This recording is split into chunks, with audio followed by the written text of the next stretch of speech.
Feliz sábado. É uma alegria. Feliz sábado. É uma alegria estarmos todos juntos, ainda que virtualmente, para mais uma vez louvarmos e engrandecermos o nome do nosso Deus. Este dia é um dia duplamente especial. Primeiro, por ser sábado, e segundo, pois é o dia mundialmente comemorado, em que é comemorado o Dia do Jovem Adventista. Então, hoje a nossa programação está totalmente especial, feita com muito carinho para todos vocês, em comemoração a esse dia, ao Dia do Jovem Adventista. Eu queria pedir para você que está aí assistindo a nossa transmissão, que enviasse os seus pedidos e agradecimentos, para que nós possamos orar por eles. E neste momento, eu peço que daí da sua casa, você cante conosco esta música em louvor ao nosso Deus.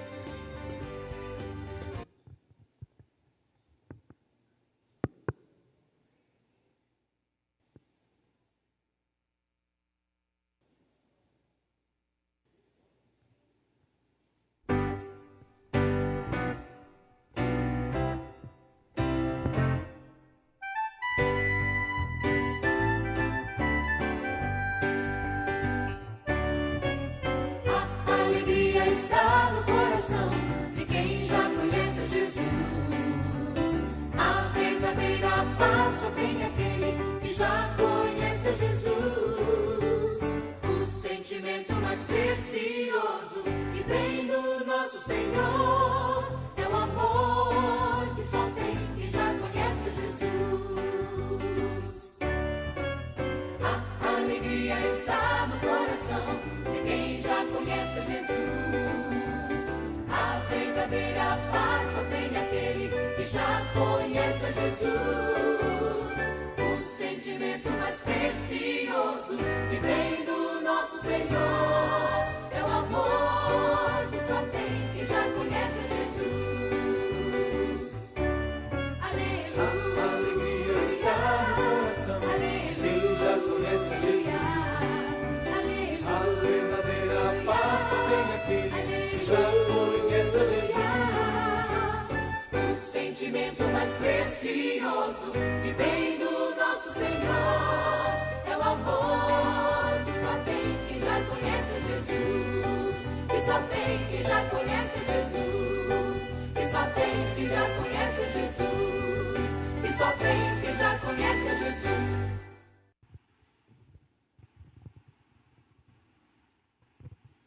Amém.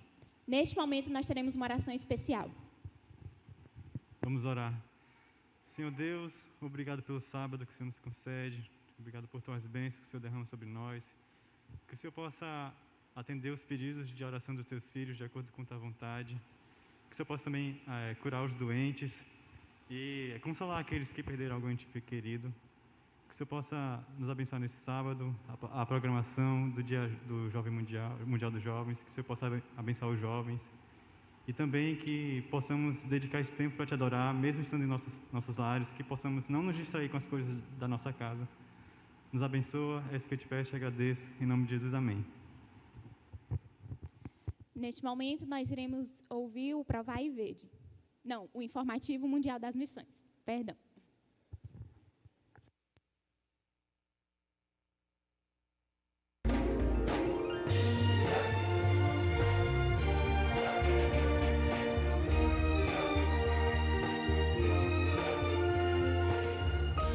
Informativo Mundial das Missões. O aluno desordeiro. A professora Ludmila não sabia o que fazer com Matvei, um aluno seu na escola adventista em Bucha, Ucrânia.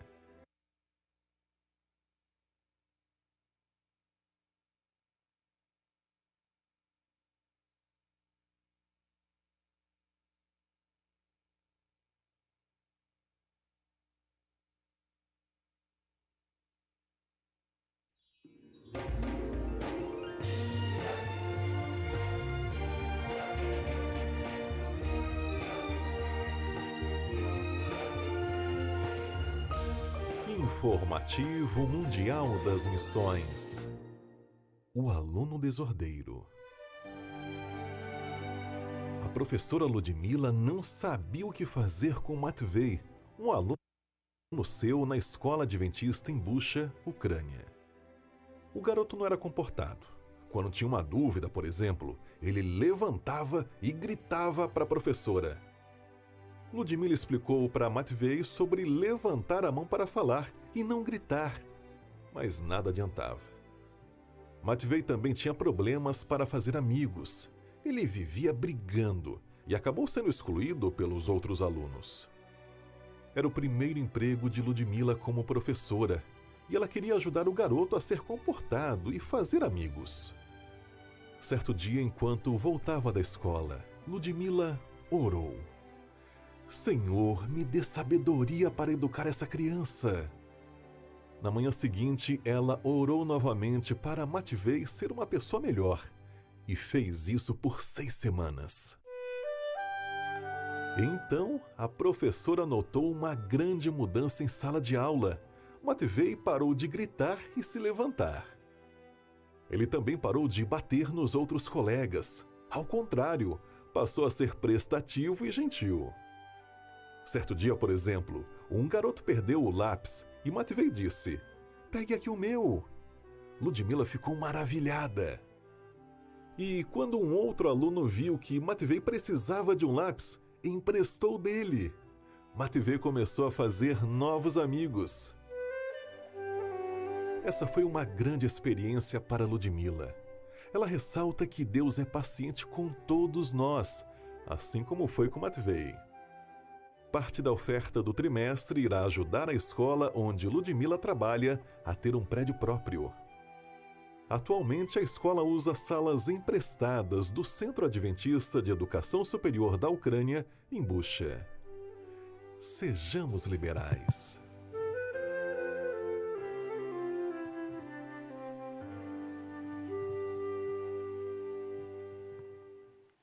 Feliz sábado, é muito bom a gente ter você conosco e uma forma que a gente consegue ter para enviar missionários em outros lugares, às vezes a gente não consegue ir nesses lugares, mas a gente consegue apoiar com nossas ofertas e contribuir para pessoas que levem o evangelho para locais longínquos. Então, se você ainda não ofertou, faça sua oferta, baixe o aplicativo Serve em Me, que é um meio muito simples de você fazer a sua oferta, colocar seu dízimo. Você que tem em casa pode fazer dessa forma. Ok, nesse momento nós vamos ter 2 convidados muito especiais que eu vou convidar para virem aqui para passar a lição. Beleza? Então, o que vai acontecer agora? Você deve estar esperando a lição de Isaías, mas hoje a lição vai ser um pouco diferente. Hoje o dia, na verdade, vai ser um pouco diferente. Sejam bem-vindos Adélia, sejam bem-vindos Renato. A lição hoje vai ser passada por jovens e a lição estudada vai ser a dos jovens. Então, a gente vai ficar um pouquinho mais à vontade aqui, a gente vai ficar sentado e espero que você goste aqui da lição. Antes de a gente começar, eu queria contextualizar um pouco para vocês que estão em casa, né? A gente tem estudado uma lição um pouco diferente, não é? Pois essa lição que a gente está estudando, a lição dos jovens, já vem um tempo que os jovens têm uma lição diferenciada, e que material bom. Então, a gente vai estudar um pouco o livro de Romanos. E eu queria perguntar para vocês, meninos, o que a gente já estudou nesse ano? A gente já estudou muita coisa, né? Oi, gente. Bom dia, feliz sábado. Como o Daniel falou, né, a nossa lição dos jovens já tem um tempo que ela não tem o mesmo tema da lição dos adultos. No caso, a gente está estudando sobre o livro de Romanos, né? E a gente começou bem lá no comecinho, Romanos 1. Muito bom. E Romanos 1, a gente pegou o quê? Justificação pela fé, né? Exatamente. Tem muitos temas. E aí, Renato, qual foi o tema que você mais gostou aí dos temas que a gente estudou até agora? Bom, alô. Bom dia, pessoal. Feliz sábado. A gente vem estudando, como vocês falaram, né, o livro de Romanos. E, basicamente, Romanos tem uma teologia central, que é a justificação pela fé. É difícil escolher um tema legal, porque todos são bons, né?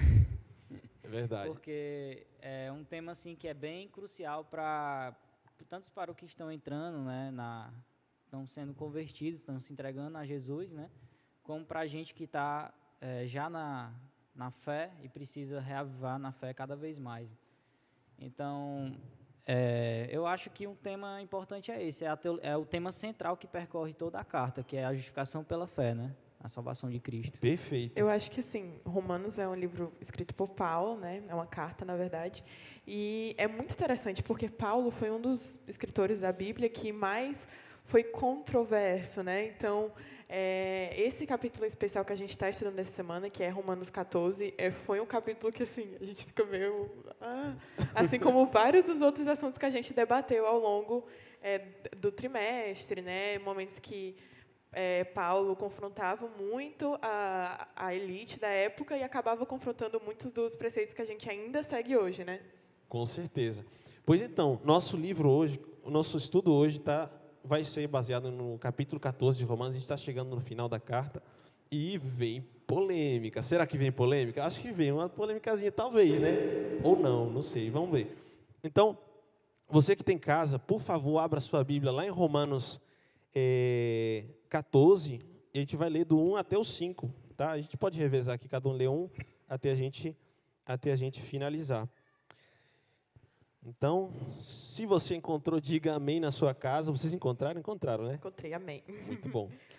Então, vou começar lendo aqui o primeiro verso, tá? Depois vai na sequência. Acolhei ao que é débil na fé, não, porém, para discutir opiniões. Um crê que pode comer de tudo, já outro, cuja fé é fraca, come apenas alimentos vegetais. Quem come, não despreze o que não come, e o que não come, não julgue o que come, porque Deus o acolheu. Quem és tu que julgas o servo alheio para o seu próprio Senhor? Está em pé na cruz ou cai, mas estará em pé, porque o Senhor é poderoso para o suster. Há quem considere um dia mais sagrado que o outro, há quem considere todos os dias iguais. Cada um deve estar plenamente convicto em sua própria mente. Peraí, veja bem, será que o que a gente leu é isso mesmo? Porque aqui dá uma margem boa para polêmica. Aqui, olha, pelo que eu li aqui, ele diz assim, um crê que tudo pode comer, mas o deve come legumes. Então quer dizer que quem é vegetariano, quem segue os conselhos de educação alimentar é fraco na fé, é isso mesmo que come carne? E tem outra coisa aqui, ele fala que um acha o dia mais sagrado do outro. Ele diz, e aí o sábado, como é que fica isso? E os adventistas. E os adventistas, né? Porque o pessoal costuma dizer, não, porque o sábado passou, a gente não tem que discutir por conta disso, tem que ser tudo amor. Então não vamos discutir nem por... Será que é isso mesmo que Paulo está falando? Porque eu achei meio polêmico. E aí? Bom, a gente tem que sempre ver a Bíblia, não só esse capítulo, mas toda a Bíblia em seu contexto, né? E também saber que a palavra de Deus ela é unificada, né? Ela não se contradiz. Então, é legal essa tirinha da lição, porque ela fala basicamente disso, né? Aí tem aí a tirinha, né? Para vocês. E tem dizendo aí um provérbio chinês que diz que tem a sua versão, tem a minha versão e tem a versão verdadeira, né? Porque a verdade ela é uma só, né? Não existem duas verdades. Com certeza. Então, essa questão que Paulo está falando, a gente tem que avaliar em seu contexto. O que ele está querendo dizer para o povo naquela época, né? E não pegar textos isolados para tentar pôr uma opinião sobre o texto, né? Nesse caso, Renato, qual seria o contexto em que esse texto está inserido? Essa questão de comer carne, deixar de comer carne, a questão dos dias. Fala um pouco para a gente aí, como é que está essa questão? Pronto. Primeiro vamos começar dizendo como muitos interpretam esse texto. E aí depois a gente vê o que realmente Paulo quer dizer. Né? Okay. Quando vocês leem assim, um crê, no verso 2, né, do capítulo 14, um crê que de tudo pode comer, mas o débil come legumes. Quem come não despreze o que não come, e o que não come não julgue o que come. Então, aparentemente, Paulo está dizendo assim, não, vocês não fiquem julgando o que o outro está comendo, o que não está comendo, né? Se um está comendo um alimento considerado impuro, né? Não julgue, acolhe ele e deixa para lá, né? Será que Paulo está querendo realmente desfazer as leis dietéticas de saúde que Deus deixou para o seu povo? Será que ele estava indo contra a religião do seu próprio povo? Então, essa é uma questão que a gente tem que avaliar. Queria que a gente lesse outro verso que dá a entender isso também, né? Que muitos, inclusive no meio evangélico, ou pessoas que não têm tanta experiência, quando vão ler esse texto, ficam achando que é isso, né? Então, é o verso 20 que diz assim também, não destruas a obra de Deus por causa da comida, né? Todas as coisas, na verdade, são limpas, mas é mal para o homem o comer com escândalo. Então, Paulo está querendo mesmo liberar todo tipo de alimento para o cristão. Ele realmente está considerando limpo todos os alimentos? A gente vê que a lição diz que não, né? Porque eu acho que essa questão que você falou de a gente pontuar cada ponto histórico e ver em que contexto foi escrito é muito importante. Então, Paulo não está falando isso. Então, qual era o contexto histórico que a gente tinha na época? A gente tinha um contexto onde a carne ela não era tão barata, né? E a gente tinha também alguns festivais. Acontecia que muitas vezes a carne era dedicada a ídolos.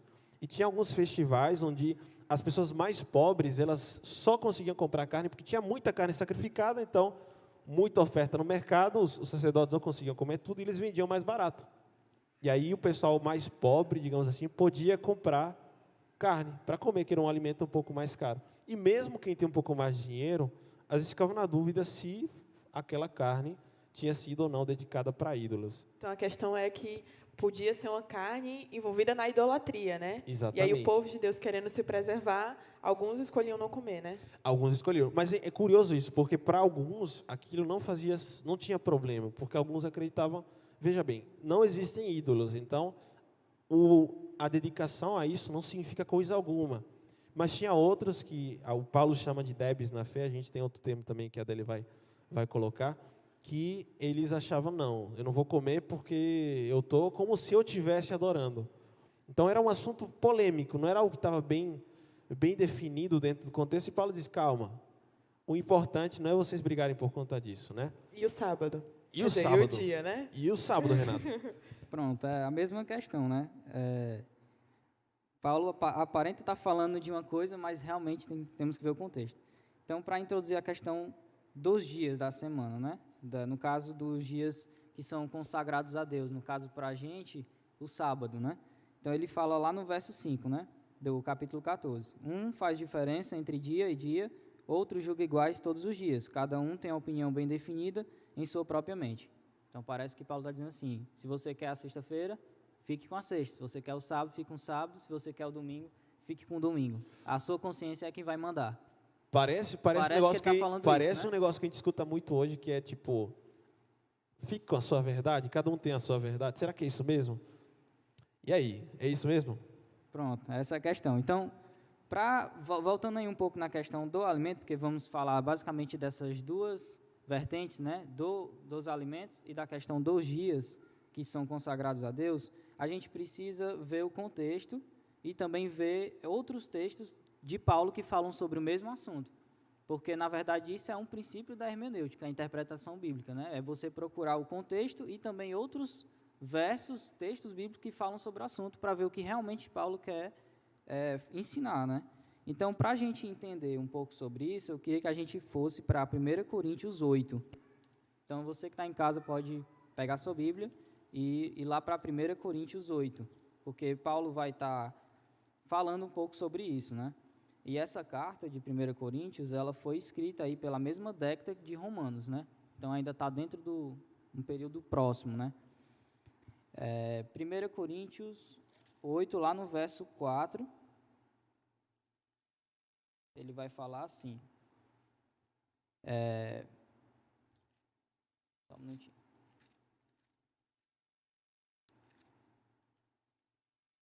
Verso 4. Pronto, diz assim: no tocante à comida sacrificada a ídolos, sabemos que o ídolo de si mesmo nada é no mundo, e que não há senão um só Deus. Lá no verso 7 agora. Entretanto, não há esse conhecimento em todos, porque alguns, por efeito da familiaridade até agora com o ídolo, ainda comem dessas coisas como a ele sacrificadas. E a consciência destes, por ser fraca, vem a contaminar-se. Aí o verso 8 diz: não é a comida que nos recomendará a Deus, pois nada perderemos se não comermos, e nada ganharemos se comermos.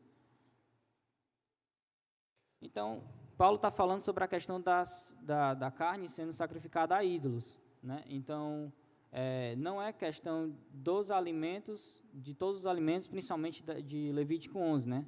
a lei que determinava quais tipos de alimentos deveriam ser consumidos, né? Principalmente a carne ali.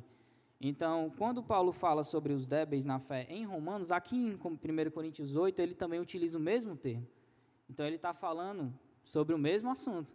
Sim. Então, naquela época, tinha um contexto, como vocês falaram, da questão da carne ser sacrificada a ídolo e ela se tornar mais barata depois.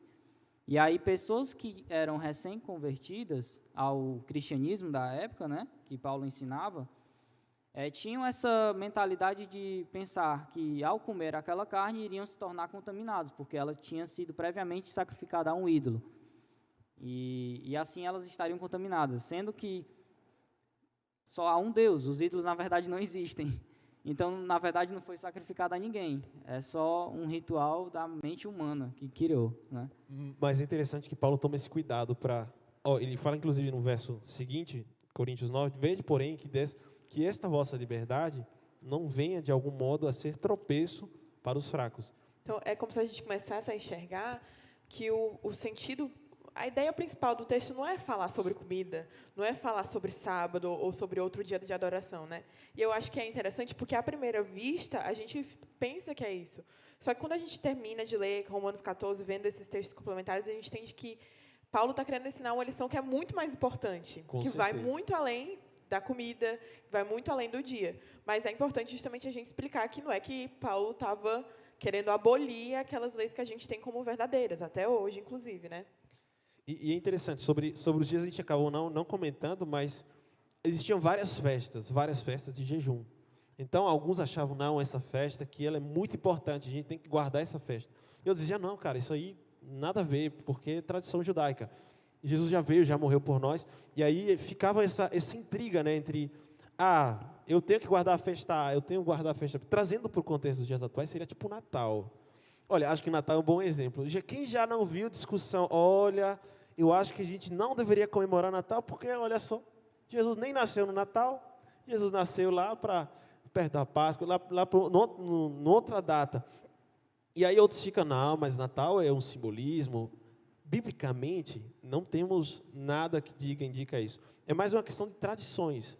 E às vezes a gente acaba perdendo muito tempo em discussão de tradições. E o que Paulo quer? Que a gente não discuta.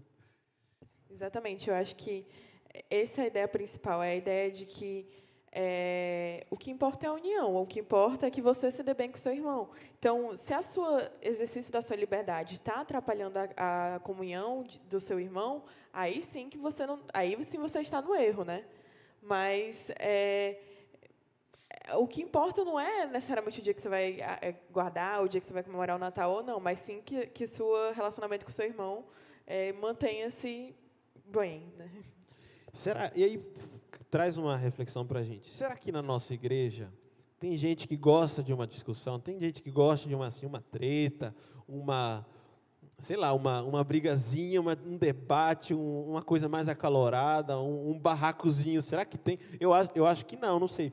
Aqui na igreja da Aldeota não existe. Mas se a carapuça lhe serviu de alguma forma, ou nos serviu, a gente pode refletir um pouco sobre as lições que Paulo traz para isso, porque ele começa logo no começo. Desculpem, mas é isso mesmo. Acolhei o débil na fé, não, porém, para discutir opiniões. Então, Paulo diz, não pare para ficar discutindo. Daniel, assim, só uma coisa. Eu sempre achei, principalmente a primeira vez que eu tive contato com o texto, e depois, durante a semana que a gente vai estudando, eu sempre achei muito forte esse termo de forte ou fraco. Eu acho que, assim, à primeira vista, não sei se só a mim, mas, gente, Romanos 14, quando a gente lê num contexto, isolado do resto do contexto, além de ter todas essas questões, Paulo parece ser muito duro em simplesmente classificar uma pessoa que é convertida entre fraco ou forte na fé, classificar a fé dela, né? E aí eu achei interessante porque, pensando bem, entendendo o contexto, entendendo o que ele quis dizer, veio na minha cabeça a palavra sensível. E se a gente substituísse o termo fraco ou forte na fé por uma pessoa que é mais sensível em determinado assunto, uma pessoa que não é tão sensível naquele assunto? Eu acho que isso dá para a gente uma nova visão, né? Lógico que sem ir contra a visão de Paulo, mas uma nova visão sobre aquilo que ele quis dizer, né? A gente tem que entender que dentro da nossa nossa convivência dentro da igreja, a gente vai ter aquela pessoa que, da mesma forma que eu sou convertida, aquela pessoa também é convertida, e nós estamos em um processo de transformação. Eu estou no processo de transformação, o Renato está no processo de transformação. A gente está num caminho que chega no mesmo lugar, mas cada um está no seu ponto de trajeto, né? Caramba, isso faz todo sentido. E é interessante ver que a questão da fraqueza ou força também está relacionada com a maturidade. Por que eu falo isso? Quando todos nós já fomos bebês um dia, e quando a gente é bebê, a gente é muito fraquinho, a gente precisa ser cuidado. E a gente vai, na medida que a gente vai crescendo, a gente vai desenvolvendo a musculatura, a gente vai aumentando de tamanho, outros nem tanto, né? Acontece também, mas a gente vai tendo a possibilidade de cuidados que são mais fraquinhos. Então, um bebê é completamente dependente. E pensar isso no contexto da fé, existem bebês na fé. Então, às vezes a gente cria polêmicas, a gente cria discussões, a gente acaba nem buscando, a gente realmente cria. Acho que hoje em dia uma coisa que está muito em alta nesse quesito das discussões é a questão são temas bem complicados. Religião. Quantas vezes a gente não vê, a gente às vezes se pega postando na internet questões a respeito de candidato A ou B, e aí eu digo, olha, fulano que vota em candidato B é um idiota, e o fulano que vota em candidato A diz, fulano que vota em candidato A, não sei o quê. Então fica essa briga, fica em questões polêmicas, e às vezes a pessoa chega na igreja e diz, eu não quero fazer parte disso. A pessoa não fala nem de Jesus. E a gente volta àquela questão de que dentro da igreja, infelizmente, ainda tem aquelas pessoas que gostam de uma polemiquinha, que gostam de dar aquela discutida com um irmãozinho. Aí pega aquele assunto que ela é sensível, muitas pessoas não têm, não é nem maturidade, mas realmente não tem tato para conversar sobre determinados assuntos, né, política, enfim, outras coisas, e acaba atrapalhando a convivência, né? Com certeza, acaba atrapalhando a comunhão. Essa questão, na verdade, Paulo tenta ensinar por todas as suas cartas a unidade da igreja, né? Ela tem que ser unida porque ela é o corpo de Cristo, e toda essa questão ele vem trazendo muito no Novo Testamento isso. Então, na verdade, o que temos que ter é a unidade e não a uniformidade. A lição traz esse paralelo, né? De que a igreja não tem que ser uniforme, né? Mas ela tem que ser unida, porque são pessoas diferentes, de culturas diferentes, de vivências diferentes, que vão se unir em um único propósito, que é chegar no céu, que é viver a vida regida pela palavra de Deus. Então, embora tenha a sua versão, embora tenha a minha versão, mas o que vale é o que está na palavra de Deus. Então, o que não é bem estabelecido na palavra de Deus, não se deve ser discutido à risca, porque a gente só tem que se basear no que está escrito, né? No que foi revelado a gente. Por isso que Paulo vai dizer, né? Tenha cada um a sua fé, a sua questão determinada na sua própria mente, quando o assunto não é bem revelado. Então, se você prefere comemorar o Natal, comemore, não há problema, né? Você não tem problema em dedicar um dia para comemorar o nascimento de Cristo, né?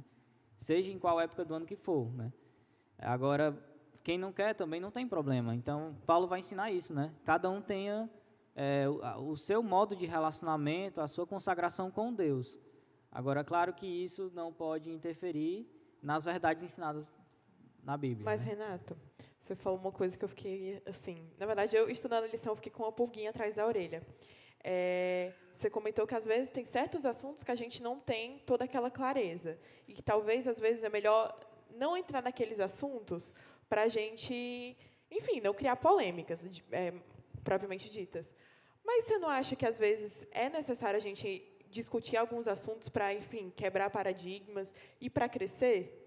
Até que ponto que a gente deve ter esse momento de discussão sem que isso chegue a atrapalhar nosso relacionamento? Paulo ensina que não deve ter partidarismo, né? Não deve ter panelinha ou pessoas que discutem uma ideologia e outra ideologia e ficar naquela rixa de quem vence a discussão. Na verdade, isso não é um comportamento cristão, né? Na verdade, é totalmente diabólico isso, porque isso incita a desunião entre os irmãos, seja de dentro da igreja ou seja da mesma fé, embora seja de denominação diferente. O propósito é mostrar a verdade e o Espírito Santo faz o trabalho. Então, certos temas trazem polêmica, precisam ser discutidos, mas com base no que a palavra está dizendo. Então, se a palavra de Deus me ensina sobre aquilo e é necessário falar a verdade, eu vou falar, independente se o outro tem uma ideologia diferente. Agora, sempre com paz, com amor, né, no que falar e no jeito que fala. Eu acho que é interessante essa colocação que você fez, Adele, que vocês fizeram, porque tem temas que precisam ser discutidos mais a fundo, mas para serem melhor compreendidos. Acho que até esse tema mesmo é um tema que a gente está discutindo, está conversando e tal, mas isso nos ajuda a chegar mais fundo ainda no texto de Paulo, mostrando que o ponto não é necessariamente não discutir, mas talvez o ponto seja cuidado com coisas que causam desunião. Então, se você vai gerar polêmica, se você vai gerar briga, evita.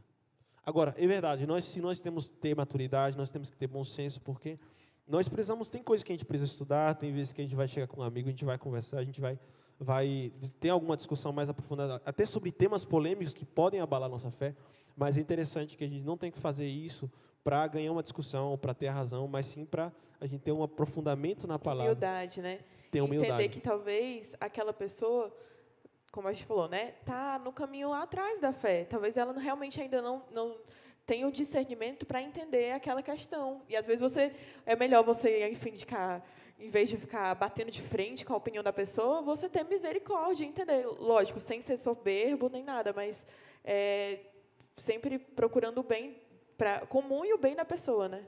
Com certeza. Eu queria ler 2 textos que acho que complementam essa ideia. É um no próprio 14 e um no capítulo 15. Então, você que está em casa, acompanha lá em Romanos 14, que ele traz um pouquinho essa reflexão. Aqui ele está falando de comida, mas a gente pode aplicar a qualquer situação da vida. A gente pode colocar assim, se por causa da comida, diz assim, teu irmão se entristece, já não anda segundo o amor fraternal, por causa da tua comida. Não faças perecer aquele a favor de quem Cristo morreu. E a gente pode substituir comida por qualquer outra coisa. Se por causa do futebol, do teu irmão se viesse a entristecer, já não anda segundo o amor fraternal. Se por causa das discussões da política, teu irmão também se entristece, gera essa briga, se por causa de debates sobre a cor que vai ser pintada a igreja, se por causa, enfim, tem uma série de coisas que Paulo está dizendo, não briguem inutilmente, você tem que amar teu irmão, você tem que fazer com teu irmão. Então ele fala assim, não seja pois vituperado o vosso bem, porque o reino de Deus não é comida nem bebida, mas justiça, paz e alegria no Espírito Santo. Então, acho que é isso. Eu acho que isso é uma resposta, sabia, para a pergunta que eu fiz. A Bíblia mesmo respondeu. Até que ponto? A gente tem que entender que o nosso objetivo aqui é, lógico, chegar ao céu, mas fazer o reino entre nós, né? Viver o reino aqui. E ele está falando que o reino é esse, o reino é justiça, paz e alegria no Espírito Santo. Então, a partir daquele momento que você vê que aquela sua discussão não está mais exalando paz, justiça, alegria, realmente talvez não seja a hora de parar de discutir aquele assunto, né? Com certeza. Esse detalhe aí atrapalha a obra de Deus, essas brigas, né? O que o Paulo fala em seguida, assim, ó, no verso 19, assim, pois, seguimos as coisas da paz e também as da edificação de uns para com os outros. Aí, verso 20, não destruas a obra de Deus por causa de comida. Todas as coisas, na verdade, são livres, ele vai continuar falando. Então, não podemos substituir isso aí para qualquer... Podemos substituir o termo comida por qualquer outro tema, seja política, escolha do ancião, escolha do líder, do ministério jovem, não sei o quê. Podemos substituir e o contexto vai permanecer, o sentido vai permanecer. Ou seja, não destruas a obra de Deus por causa dessas rixinhas. Por causa de comida, né, gente? Olha que besteira. E tantas outras besteiras que a gente atrapalha o crescimento na nossa igreja, né? Trazendo para os dias atuais, a gente viu que, dentro do contexto da discussão no texto, ele não trata sobre leis de saúde, que a gente entende que a gente tem que seguir as leis da saúde que Deus tem para ter uma vida melhor. Mas a gente, dentro desse contexto, a gente também vê brigas dentro da igreja. Então a gente olha, você come carne, você é um pecador, e outro, não, você é um legalista. Né? Então, é outra questão. Ele fala, outra palavra que fica muito evidente aqui Não nos julguemos mais uns aos outros. Lá no verso 13, ele fala, Romanos 14, verso 13. Não nos julguemos mais uns aos outros, pelo contrário, tomai o propósito de não pôr de tropeço ou escândalo ao vosso irmão. Então, isso é uma lição, não é para a gente ficar brigando. Então, se você vai gerar escândalo, não faça. Talvez um exemplo disso. Então, isso é o pedra de tropeço. O que seria o pedra de tropeço? Gerar escândalo para o outro. Vou colocar um exemplo dentro do contexto da comida. Teu irmão é vegetariano, então você não vai trazer ele para tua casa para você oferecer um churrasquinho, porque você está afrontando ele. Teu irmão, o teu colega, ele não gosta de falar sobre certos assuntos. Não converse sobre certos assuntos, especialmente sobre política. A gente joga nas nossas redes sociais. Hoje em dia, nossas redes sociais estão abertas para tudo. A gente joga temas polêmicos, se posicionando de um jeito, de A ou de B. E aí nossos irmãos ficam polemizados. A gente acaba sendo pedra de tropeço. Então, qual seria talvez a nossa reação? Em Romanos, o próprio Paulo ele fala, lá no verso 8. Acompanha lá em Romanos, verso 8. Porque se vivemos, para o Senhor vivemos. Se morremos, para o Senhor morremos. Que vivamos, que morramos, somos do Senhor. Eu acho que ali chega num ponto assim, top. Qual é o nosso patamar? É Deus. Tudo que a gente tem que fazer é em prol de Deus. Então, eu acho que nesse ponto é para onde vamos. O pior é que a gente coloca isso agora em outro patamar. Porque a gente não está falando só de conviver bem com o irmão. A gente está falando da salvação do irmão. A gente está falando que, cara, se você entrar naquele ponto, você vai fazer o outro pecar e você pode fazer o outro perder a salvação dele. Jesus morreu para aquela pessoa e você, por uma besteira, vai fazer esse sacrifício sem vão, né, no caso daquela pessoa. Isso aí, na época de Cristo, era comum, né? É tanto que ele vai criticar os fariseus, dizendo que eles fechavam as portas do reino do céu para as pessoas e para as nações vizinhas. Então, os fariseus faziam isso. Eles enchiam de tradições, coisas que eles mesmos inventaram, e não a palavra de Deus, né, que foi orientada ali. E aí eles faziam um círculo fechado e ninguém conseguia entrar no reino de Deus. Ou seja, ninguém conseguia achar aquilo atraente ou ver Deus naquilo. Então, por isso que Cristo vai falar, vocês fecham a porta do reino de Deus para as pessoas, né? Então, a unidade tem que ser mantida, né? Não pode ter essas tradições humanas sendo impostas na palavra de Deus, né? Cara, isso é muito, muito legal, porque realmente Paulo, ele chega e ele desce sarrafo na gente. Ele fala, cuidado. E às vezes a gente olha para os fariseus, mas a gente faz exatamente a mesma coisa. É tipo aquela figura, né? Olha, a gente lê histórias sobre os fariseus e a gente fala, ainda bem que eu não sou como aqueles fariseus, né? Não, ainda bem que eu sou do time de Paulo todo certo, né? Exatamente, a gente acaba fazendo a mesma coisa. Absurdo esses fariseus. Mas a gente tem que tomar esse cuidado, né? Porque Deus, ele veio para viver e para morrer por nós. Então, a gente precisa seguir esse exemplo. E é interessante que aqui nesse texto, que eu não achava que ia chegar nesse ponto de discussão, caramba, tem tantas lições legais para a gente, mas ele fala sobre nosso relacionamento vertical e nosso relacionamento horizontal. No sentido do relacionamento vertical, é como tudo que a gente faz tem que ser para o propósito de Deus. Tudo tem que ser para a honra e glória de Deus. Então, quer vivamos, quer morramos, somos o Senhor. Mas, por outro lado, ele também fala sobre o nosso relacionamento horizontal, o que é com o nosso irmão. A gente tem que ter esse amor fraternal, a gente tem que ter essa preocupação, esse cuidado.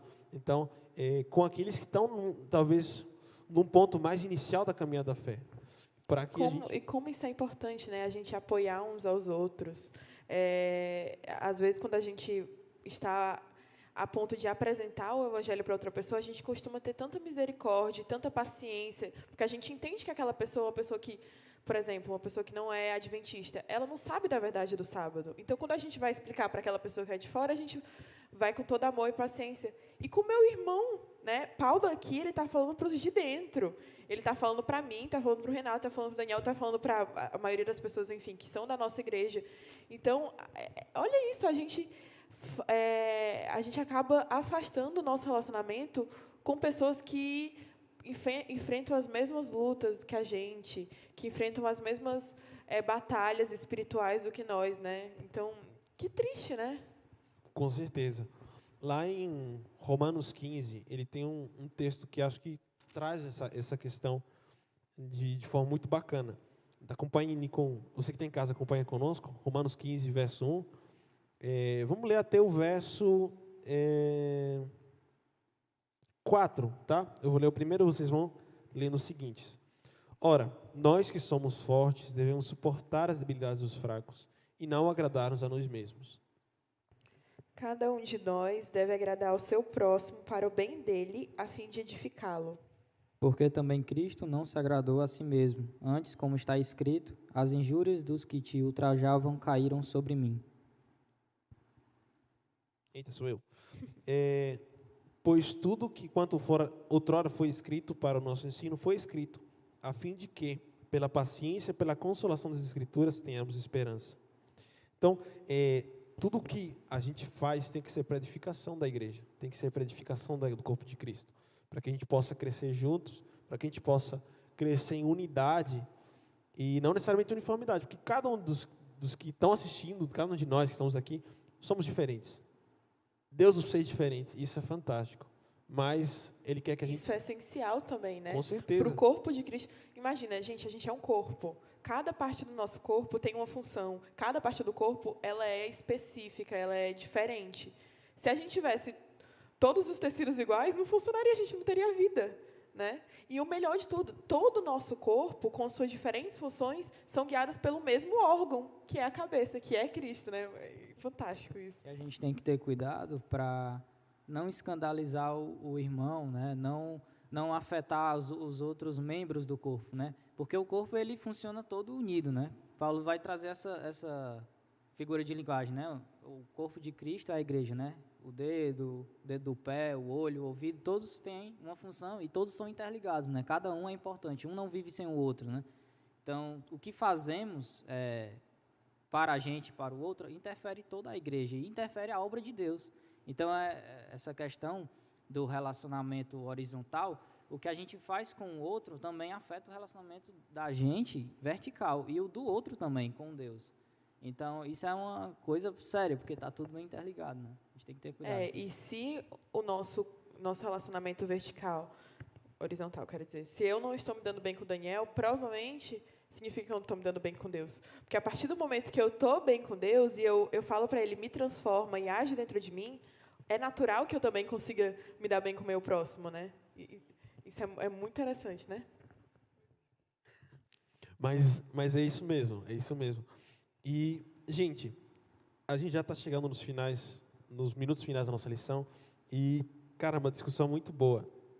Eu queria que vocês falassem para mim, em uma frase, o que é que vocês podem tirar de uma lição valiosa lição, certo? Então, vai pensando aí. Pensou? Então, eu vou só colocar uma frase aqui no final, que a lição traz no último dia da lição, que é o seguinte: nós precisamos levar a luz de vida em vez de trevas. Muitas vezes a gente leva trevas naquilo que a gente faz. Então, não basta apenas não polemizar, a gente precisa também levar luz. Então, voltando para a questão das redes sociais, é uma coisa até que eu preciso fazer mais, porque a gente às vezes posta foto de viagem, a gente posta foto de comida, a gente vai num lugar legal, a gente gosta de postar foto, mas vamos postar esperança, vamos postar luz e vida.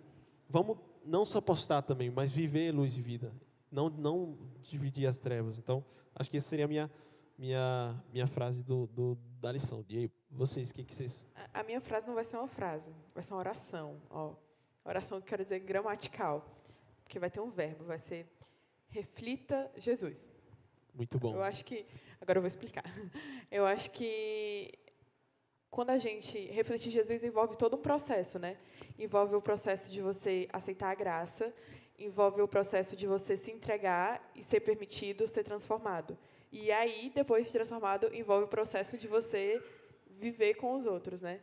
Então, refletir Jesus. Só isso. Procure refletir Jesus. Eu queria ler uma frase que está na lição, na quinta-feira, né? Que tem como título Unidade ou Uniformidade, né? E é isso que Paulo quer ensinar em Romanos 14, né? A lição traz assim: o amor pelos nossos irmãos e irmãs deve nos inspirar a protegê-los, cuidar deles e instruí-los nos caminhos do Senhor, recusando-nos a agradar nós mesmos. Então, se Se aquele assunto é mais sensível para aquele irmão, tenha cuidado quando for ministrar a palavra para ele. Ou se aquele costume que você faz, que você sabe que é o correto e afeta o seu irmão porque ele tem uma visão um pouco diferente, também tenha cuidado como você vai mostrar a verdade para ele, né? Para que não haja essa intriga ou essa diferença e acabe afastando aquele irmão que está entrando, né, na fé. Então, é sempre ter o cuidado de não escandalizar o outro, né? Essa é basicamente o que Paulo quer dizer em Romanos 14. Massa. Então, que Deus nos ajude a fazer isso, né? Gente, espero que vocês tenham gostado, um pouco do que a gente discute lá embaixo, né? Às vezes, se você quiser nos fazer uma visita quando voltar o presencial, vocês são mais que bem-vindos. E obrigado aos professores, são nota 10. Nesse momento, a gente convida você para de casa a gente cantar uma música, que é a música tema desse ano, que você pode ver ali nos nossos banners. Chegou a hora, porque chegou a hora mesmo, chegou a hora de a gente viver Jesus, refletir Jesus, e a gente tá nesse propósito, nesse caminho. Então, cante conosco lá de casa, a gente vai se preparar para o que vem a seguir, tá bom?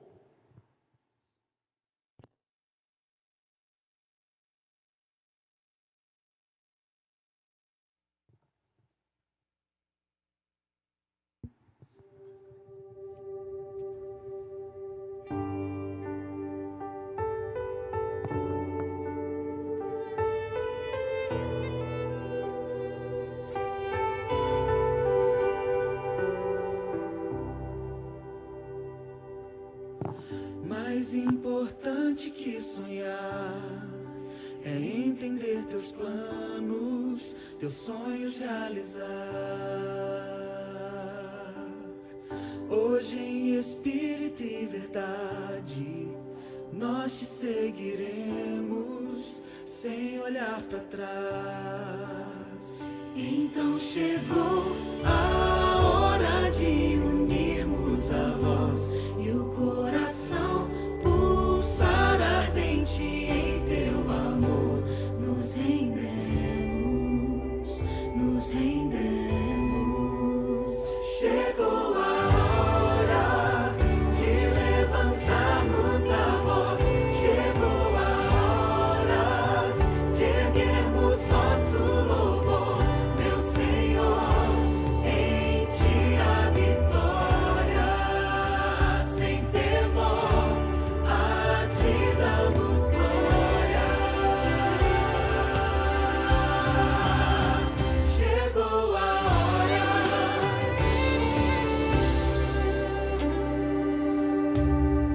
Deixamos tudo para trás, temos novo rumo e verdadeira paz. E não podemos nos calar, o evangelho ao mundo devemos proclamar. Então chegou a hora de viver a missão e sem temor levar ao mundo o teu amor. Sem demora, sem demora. Chegou a hora de levantarmos a voz. Chegou a hora de erguermos nosso louvor, meu Senhor. Em ti a vitória, sem temor, a ti damos glória.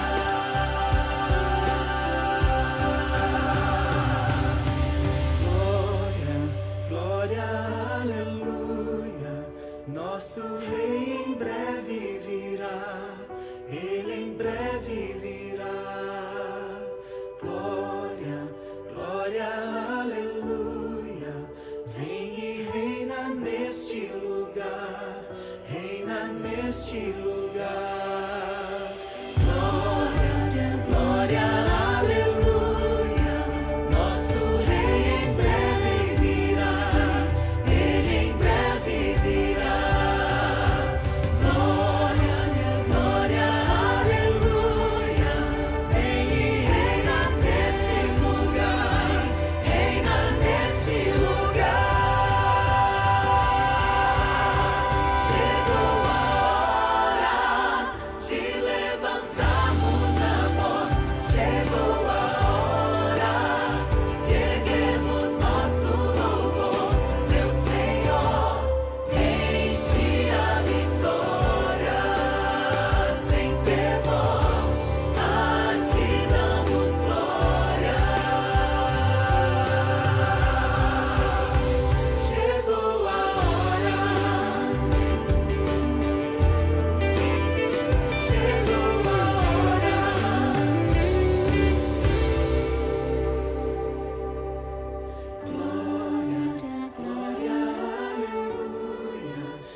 Nosso Rei em breve virá, Ele em breve virá.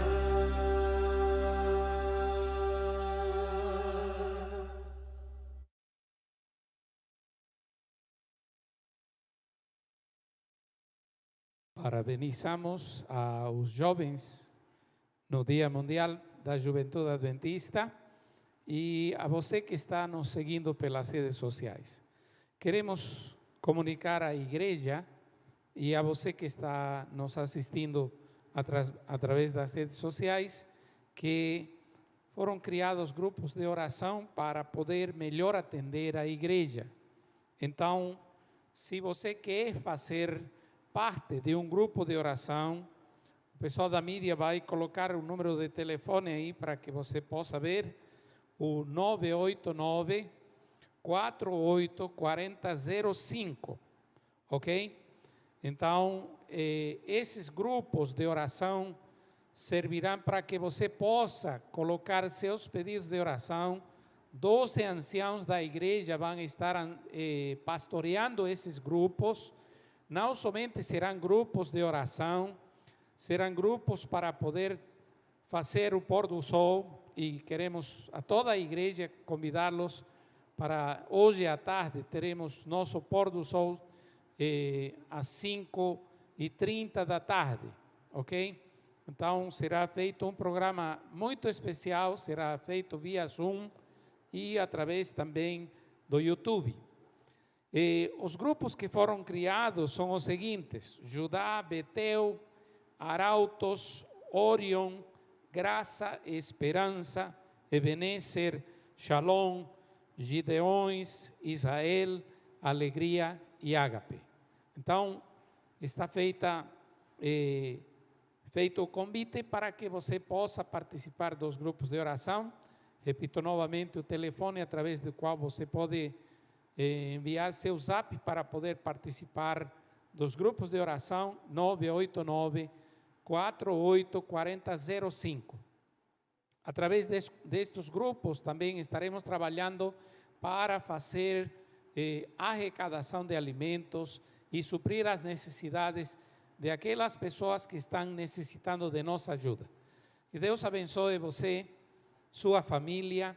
Estamos orando por você e desejamos que a graça e a bênção de Deus tragam consolo, tragam força, tragam esperança e alegria de viver, apesar do momento crítico que estamos vivendo nestes dias. Um grande abraço e que Deus abençoe você e sua família.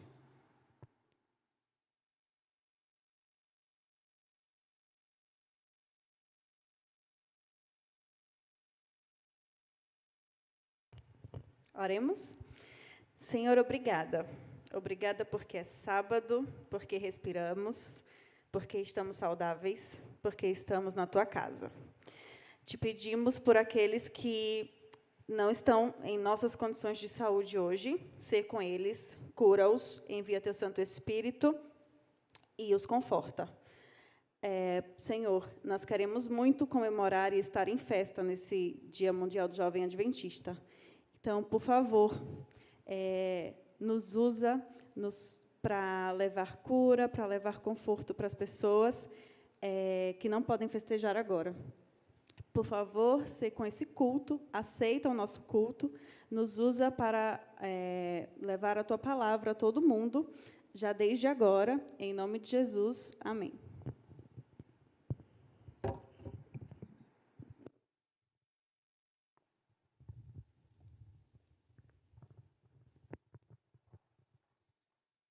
Feliz sábado, igreja. Feliz sábado, igreja. É um prazer entrar na casa de vocês, vocês que abriram as suas casas, para que a gente possa, juntos, prestar um culto de louvor a Deus. As visitas que estão fazendo pela primeira vez, entrando nas nossas redes sociais, nosso muito abraço fraternal e que Deus abençoe vocês. Também os pedidos que estão sendo realizados nos chats, Nós estamos tomando nota e iremos orar por todos vocês. Neste momento, nós vamos ver um vídeo, Provai e Vede.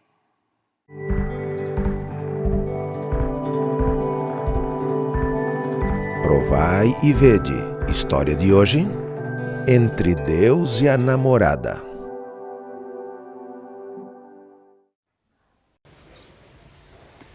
E aí, patrão? O que está acontecendo? Tô vendo você meio cabisbaixo, um pouco triste, desanimado.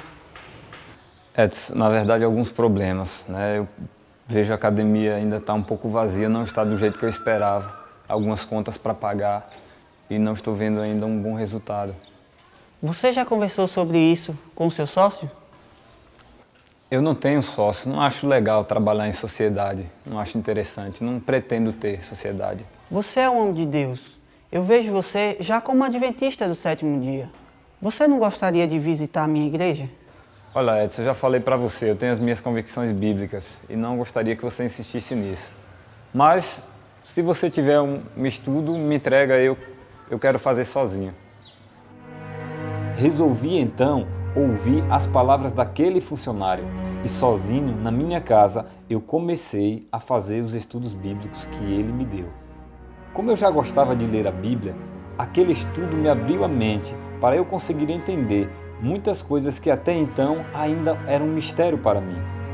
Pouco tempo depois, eu tomei uma decisão em relação à minha academia. Pessoal, bom dia. Eu chamei vocês aqui para fazer um comunicado. A partir dessa semana, a academia não vai mais abrir aos sábados. Eu fiz até um cartaz para avisar os nossos clientes.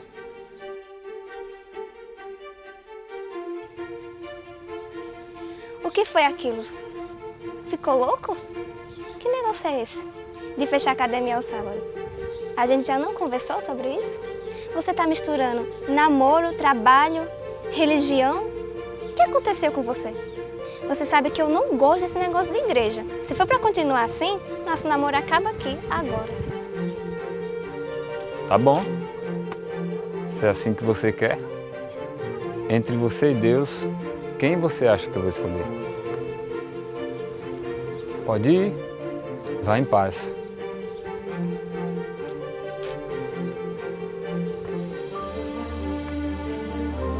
Foi tão impressionante essa experiência que com pouco mais de 30 dias eu estava entrando na Igreja Adventista do Sétimo Dia pela primeira vez para me batizar.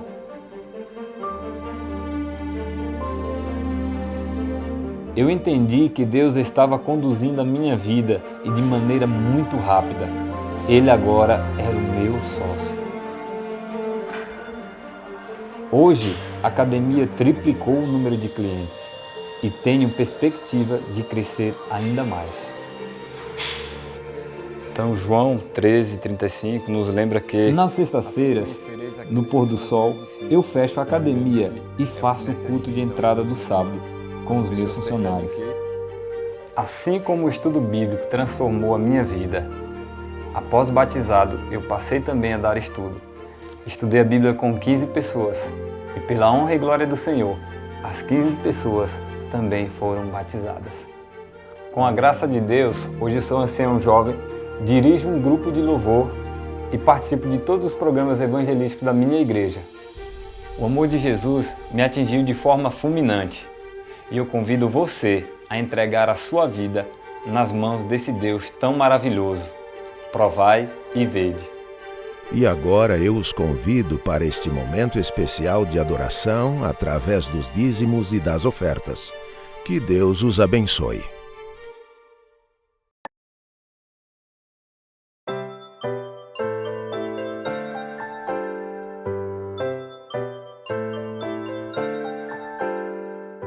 Olá, crianças! Feliz sábado! Tudo bom com vocês? Nossa história de hoje vamos falar sobre dons, que nada mais é do que um presente de Deus para nós.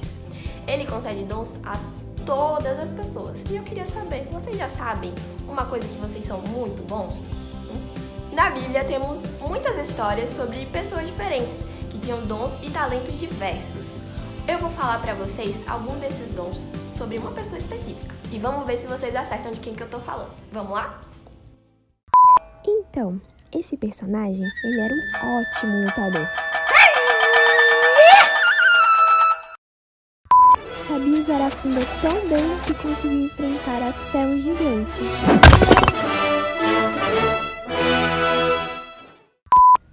Ele também tocava instrumentos como ninguém. Nossa, como era lindo!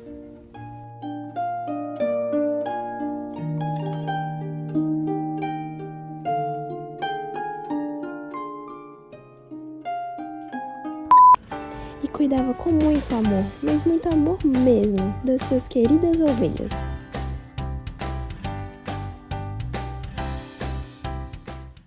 E aí, já sabem de quem eu tô falando? Pois é, isso mesmo, de Davi.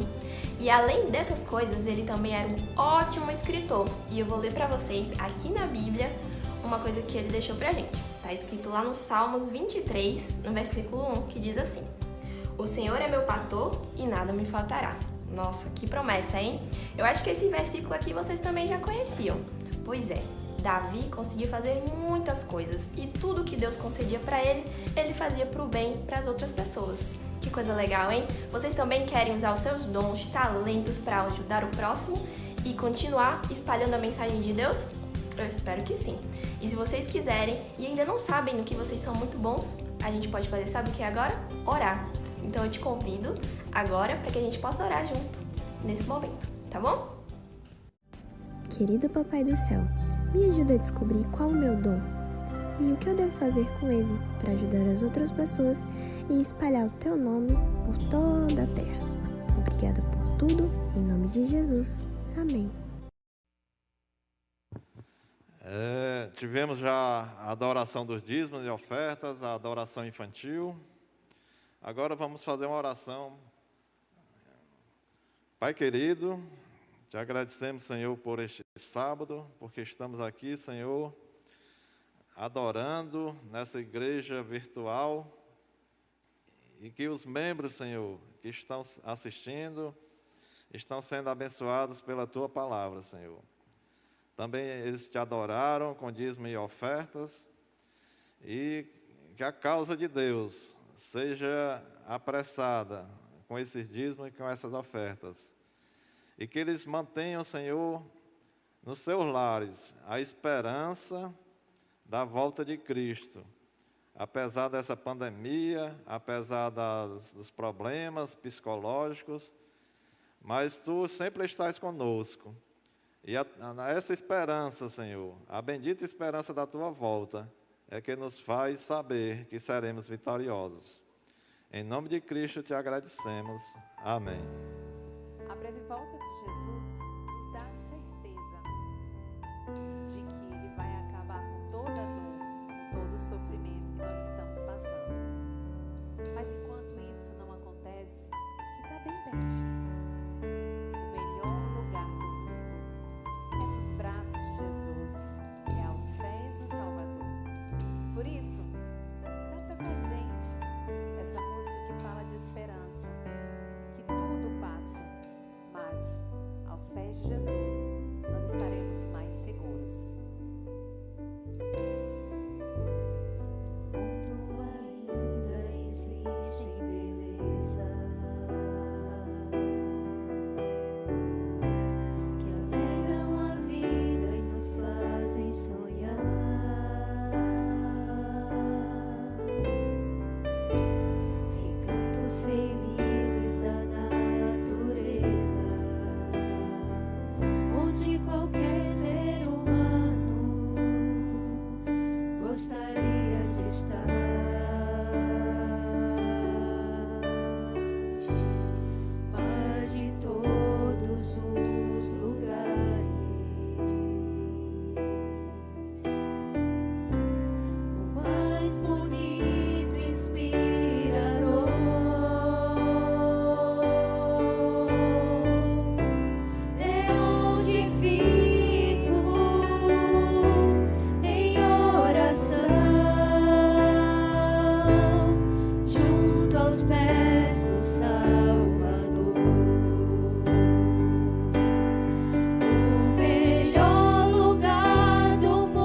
E como é fantástico a gente poder estar aos pés do Salvador. E nesse espírito de comunhão e entrega, eu peço que você cante essa música. Na verdade, ore essa música, que é falar com Deus. Que Deus possa tocar seu coração nesse momento.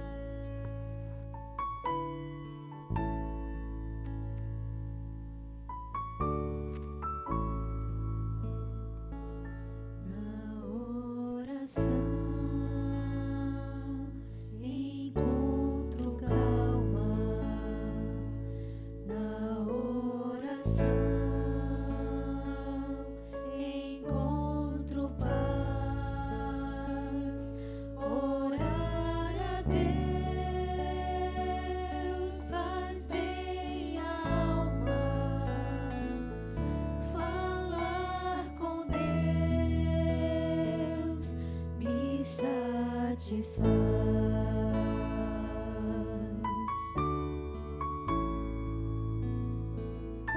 Falar com Deus, que privilégio, abrir a alma ao Criador, sentir que os céus estão abertos e ouvir a voz do Salvador. Grande é o nosso Deus e as obras que Ele faz, o seu amor não tem limites, e em seu perdão encontro paz.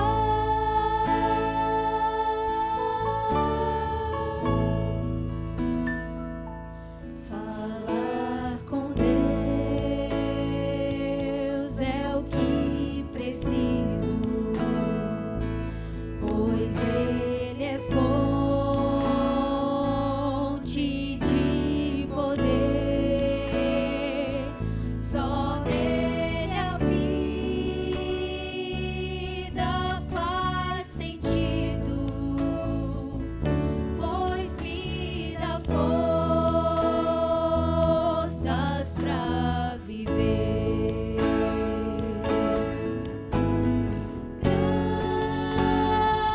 Grande é o nosso Deus e as obras que Ele faz,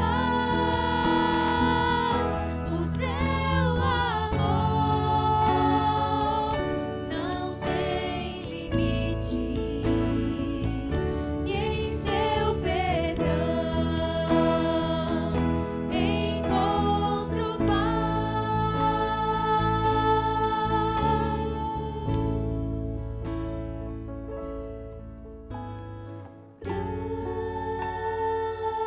Grande é o nosso Deus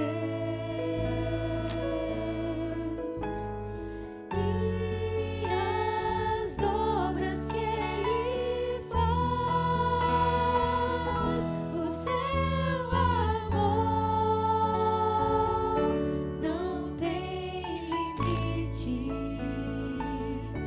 e em seu perdão encontro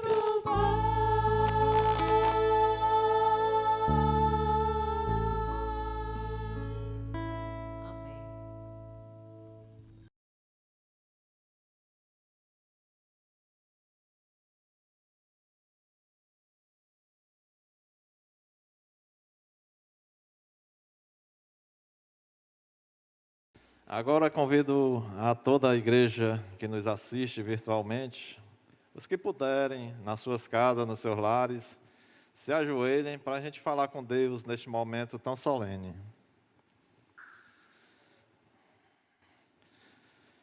Pai querido, como a música diz, Falar com Deus é um privilégio. Te agradecemos, Senhor, por este canal aberto, Senhor, que temos contigo. Através de Jesus, nós somos acessíveis a Deus. Nós, tão pecadores, Senhor, mas conseguimos entrar na divindade dos céus, através de Cristo. Te agradecemos por este sacrifício, Senhor, que Ele realizou por nós, para nos salvar. Pai querido, te agradecemos pela Tua presença já manifestada na primeira hora, durante a escola sabatina. E agora também pedimos, Senhor, que continues a Tua presença neste segundo momento. Abençoa, Senhor, a nossa irmã que vai pregar, que ela possa, Senhor, ser usada pelo Teu Santo Espírito. E que a mensagem, Senhor, seja acalentada no coração dos jovens, nesse Dia Mundial dos Jovens Adventistas, mas também que ela seja acalentada em nossos corações. Nós te agradecemos por tudo e te pedimos, no nome de Jesus. Amém.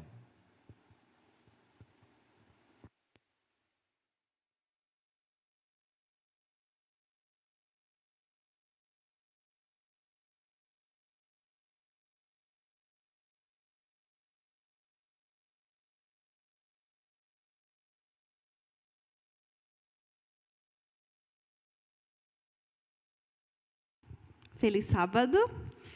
É um privilégio estar na igreja. Só a título de esclarecimento e já um pedido para os nossos irmãos, aqueles que amam congregar e que estão ansiosos por estar aqui de novo.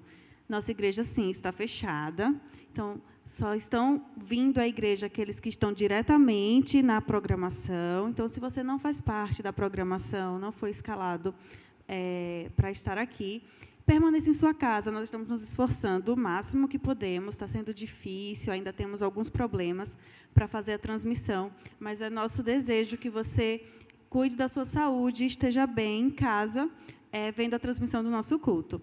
A menos que você esteja escalado para o serviço, você não deve vir à igreja. Ela permanece fechada, obedecendo ao decreto. Bom, hoje é sábado, é motivo de estarmos felizes. E é motivo de estarmos felizes também porque é sábado, Dia Mundial do Jovem Adventista. A nossa igreja é organizada mundialmente, né? E em todo o mundo hoje, com fusos horários diferentes, mas estamos celebrando o Dia Mundial do Jovem Adventista. E foi preparado um sermão especial para isso, nós vamos segui-lo. E o título está aqui nesse banner, Alcançando Culturas, Cores e Comunidades. Nós vamos falar sobre isso. O dia seria de festa, é um dia de festa, mas seria uma festa ainda melhor se o contexto fosse outro, né?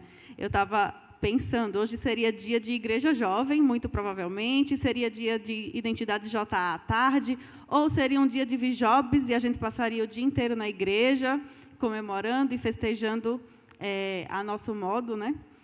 Mas, infelizmente, o contexto não nos permite, e nos adaptando, estamos aqui transmitindo o nosso culto a Deus e nossa mensagem ao mundo, né?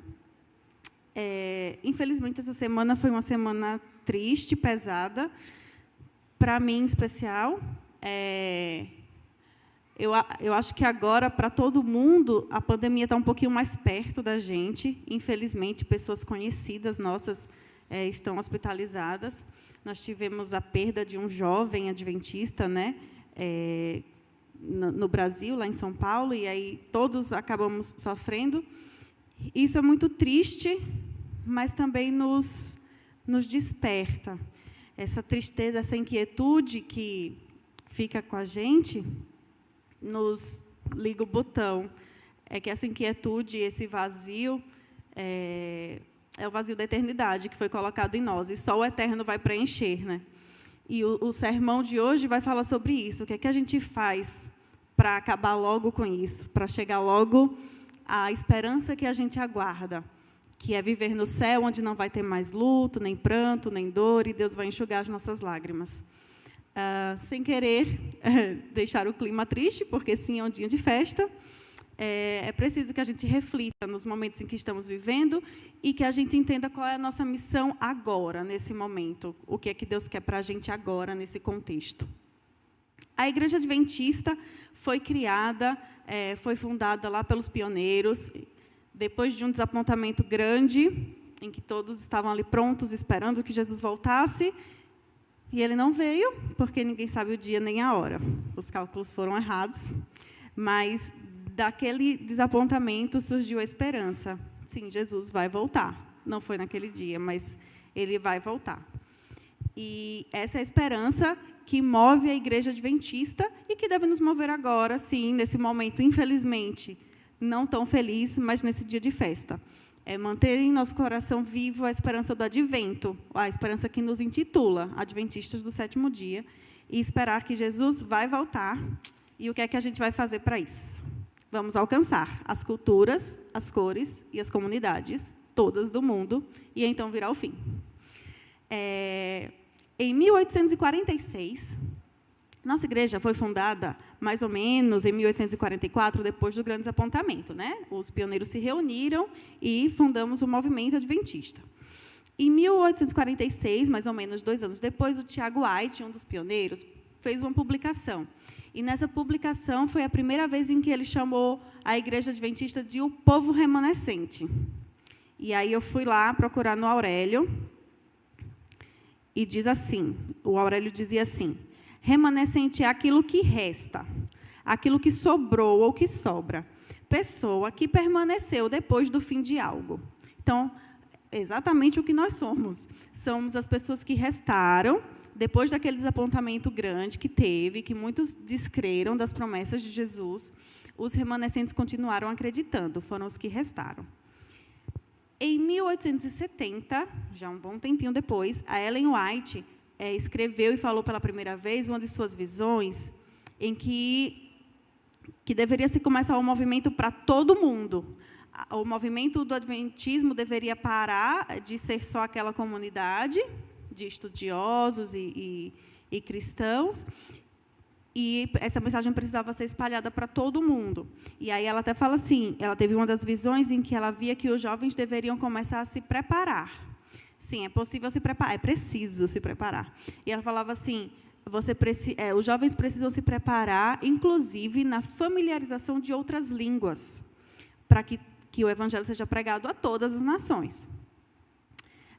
Apesar de hoje sermos a denominação protestante com maior presença mundial, o desafio continua. A Igreja Adventista tem algum tipo de influência na maioria dos países do mundo. Ainda que não tenhamos templos em todos os países, mas muitas vezes são escolas, muitas vezes são centros de influência que atendem com serviços de saúde à comunidade ou de escolarização para comunidades carentes de outros países.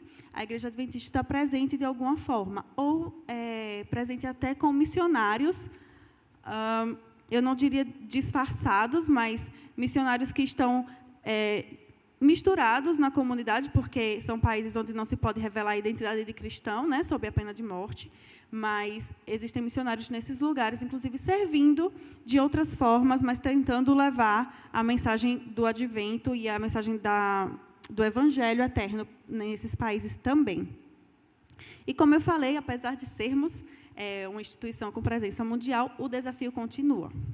E agora o desafio é para a gente, para a nossa geração. Eu sou adventista desde sempre. Eu sou a 4ª geração de adventistas na minha família. E eu me lembro que a minha bisavó falava assim, quando se entrava no assunto de morte, de saúde, ela falava assim, mas eu não vou morrer, eu vou ver Jesus voltar. Estamos na 4ª geração, na esperança de que vamos todos ter uma árvore bem grande para caber a família inteira lá no céu. Mas ela já descansou no Senhor e Jesus ainda não voltou. E eu lembro que, quando eu estava grávida, eu refletia com Saulo assim, eu fiz, amor, a gente vai ter uma filha que vai ver Jesus voltar. Nós vamos ver juntos. E a gente acredita nisso, que chegou a hora, como diz o Banner, chegou a hora. É a nossa hora de se levantar, é a nossa geração que vai ver Jesus voltar. E esses acontecimentos, esses últimos acontecimentos, só me dão mais vontade de que isso aconteça.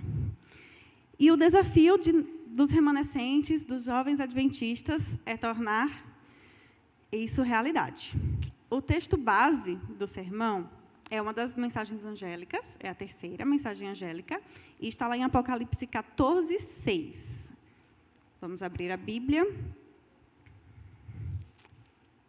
É o último livro da Bíblia, Apocalipse 14:6. Oremos. Senhor, abrimos a Tua palavra. Abrimos a fonte da verdade, da sabedoria, a nossa regra de fé e prática. E nós precisamos da Tua inspiração e da voz do Teu Santo Espírito para que ela faça sentido em nossa vida. Então, por favor, envie agora o Teu Santo Espírito para inspirar a minha fala e também inspirar os ouvidos aonde chegarão a Tua mensagem. Por Jesus, amém. Então, Apocalipse 14:6. Então, vi outro anjo voando muito alto, com uma mensagem eterna do Evangelho, para anunciar aos povos da terra, a todas as raças, tribos, línguas e nações. Então, a todas. Esse é o desafio do remanescente. Esse é o desafio do JA hoje. Vamos destrinchar esse desafio. Cenário atual. Não podemos atravessar a rua sem máscara e sem um motivo, porque estamos em lockdown. Não podemos encher as igrejas, não podemos fazer viagens, não podemos socializar, mas precisamos fazer a mensagem chegar às pessoas, porque é a nossa missão. Esse é um dos desafios. Outro desafio, a população pós-moderna, né? Temos um perfil de população hoje em que cada vez mais as pessoas pregam e defendem as suas ideias como verdades absolutas. Na verdade, não existem mais verdades absolutas, né? Cada um tem sua verdade e você deve estar confortável com aquilo que você pensa e com o que você defende. Então, agora não temos mais uma verdade, nós temos várias verdades. Se você vai de encontro com a verdade de alguém, você tem um grave problema. Nós temos uma população em que essa verdade se leva, inclusive, para a religião. Por coincidência, no Provai Vede, o rapaz falava isso no começo, né? Eu tenho as minhas convicções religiosas, as minhas convicções bíblicas, e não quero discutir isso. E nós temos o desafio de mostrar para essas pessoas que Jesus é a verdade absoluta, que Jesus é a verdade e a vida, né? Nós precisamos mostrar para essas pessoas, temos o desafio de mostrar para essas pessoas com essa mente secularizada que a Bíblia é a regra de fé e prática. Então, a sua verdade, o seu pensamento deve estar de acordo com uma regra superior. Em um momento em que as autoridades são tão questionadas, você tem o desafio, a missão de ensinar que Deus é o Deus absoluto e Ele, a autoridade, é quem a gente submete a nossa vida e as nossas vontades. Então, imagine esse desafio. Mas esse é o desafio para as pessoas aqui, que a gente conhece, que a gente convive, certo? Mas imagine o desafio de pregar para muçulmanos, por exemplo. Existem 1,8 bilhões de muçulmanos no mundo, mais ou menos. São 9 vezes a população do Brasil, de muçulmanos.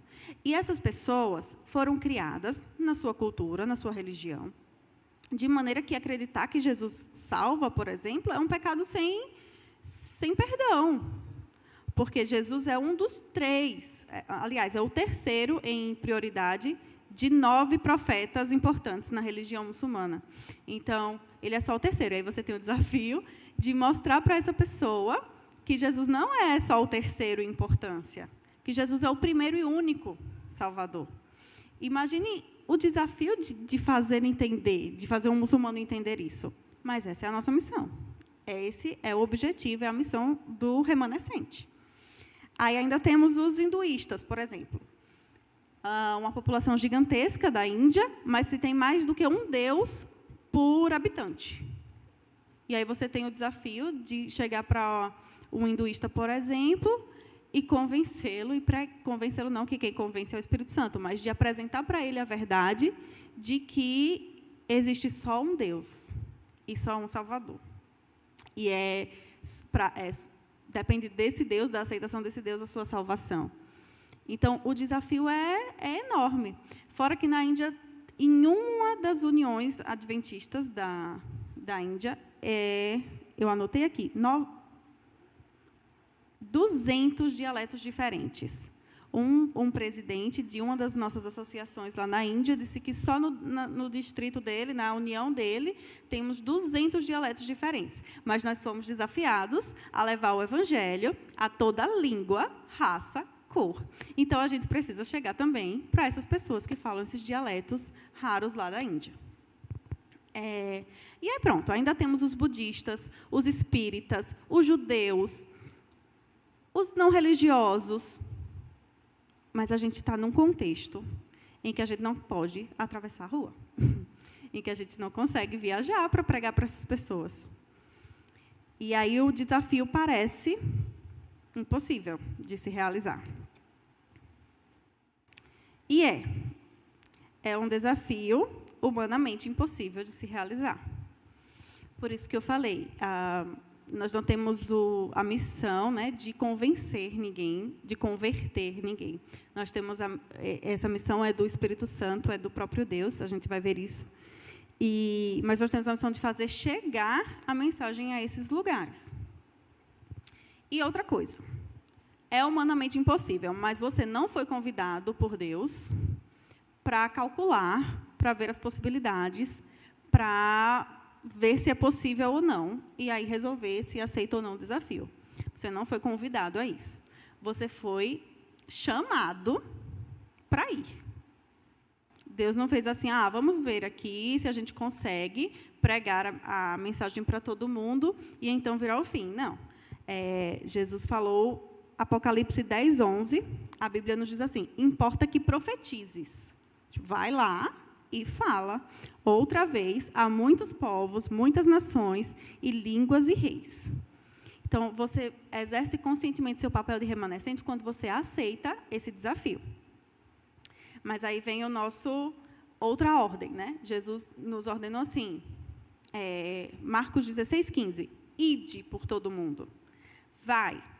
Não calcula, não vê se vai dar certo, né?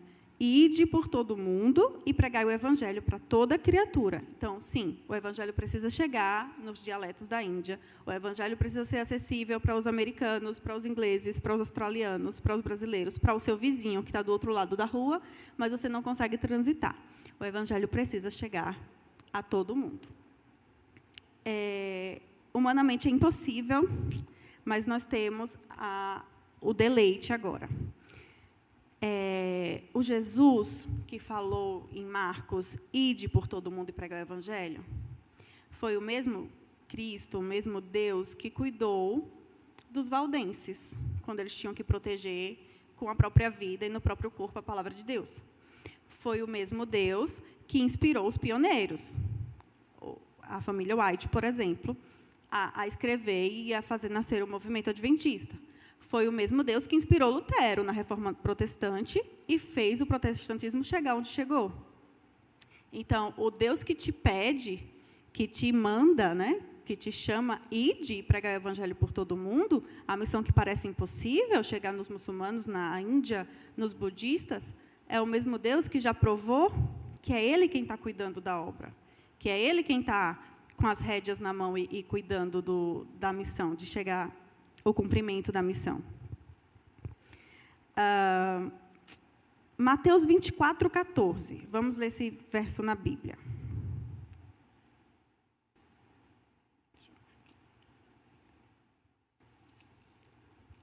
Mateus 24, 14 nos fala assim.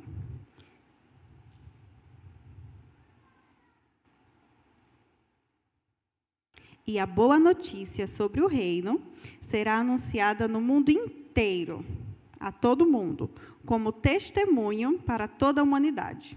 E então virá o fim.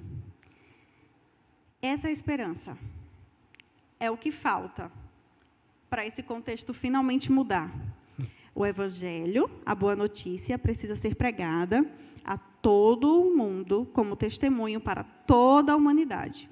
E só assim vai vir o fim.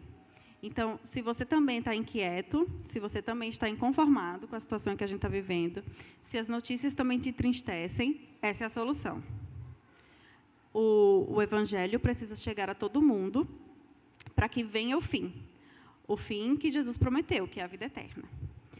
Mas preste atenção nesse verso. Eu vou ler em uma outra tradução agora, em uma outra linguagem bíblica. E será pregado o evangelho do reino a todo mundo, em testemunho a todas as nações, e então virá o fim. E será pregado. Deus não está dizendo aqui, e Juliana vai pregar o evangelho a todo mundo, e então virá o fim. Deus não está falando aqui, e os jovens adventistas vão pregar o evangelho, e então virá o fim. Deus está falando que será pregado. E aí foi uma coisa que eu descobri estudando esse sermão. Os estudiosos bíblicos chamam esse modo de passivo divino. E em várias passagens da Bíblia, a gente vai ler elas, se tem um verbo conjugado, uma ação conjugada, mas não se diz quem fará aquela ação do verbo. Vê só, essa que a gente acabou de ler, né? Será pregado o evangelho, mas não diz quem fará a pregação, quem será pregado, mas não diz quem foi lá que pregou. Gênesis 2:1 diz assim: assim os céus e a terra e tudo que nele há foram acabados. Quem acabou a criação? Não diz. João 19:30, o próprio Cristo fala, está consumado. Mateus diz assim, lá em Mateus diz assim, nas bem-aventuranças, bem-aventurados os que choram, porque serão consolados. Também não diz qual pessoa está lá consolando. Então, na Bíblia, pelo contexto, sempre que esse verbo está conjugado e não há uma especificação de quem está fazendo aquele ato, subtende-se automaticamente que o próprio Deus está fazendo aquela ação. E faz todo sentido. Em Gênesis, assim os céus e a terra foram acabados. Quem criou tudo na terra? Deus. João 19:30, Jesus fala, né? Está consumado. Quem consumou a salvação, quem consumou o sacrifício? O próprio Deus, o próprio Cristo. As bem-aventuranças também lá em Mateus. Bem-aventurados os que choram, porque serão consolados. Quem consolará? O próprio Deus consolará as pessoas. O mesmo se aplica para esse texto de Mateus 24:14 agora, que é o nosso desafio. E será pregado o evangelho do reino a todo mundo, em testemunho a todas as nações. E então virá o fim. Esse será Deus pregará. Então, é Deus quem vai fazer a missão ser cumprida. Então, o desafio é enorme.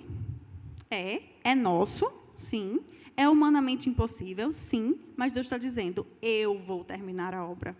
Eu vou fazer com que o evangelho chegue a todo mundo. E ele tem feito, desde sempre. Desde o Gênesis, desde o primeiro pecado, né? Deus vem cuidando da humanidade e levando o plano da salvação sempre à frente. E primeiro se passava de geração em geração no sistema patriarcal, e depois a gente tem o próprio Cristo e os discípulos levando o evangelho, e agora somos nós.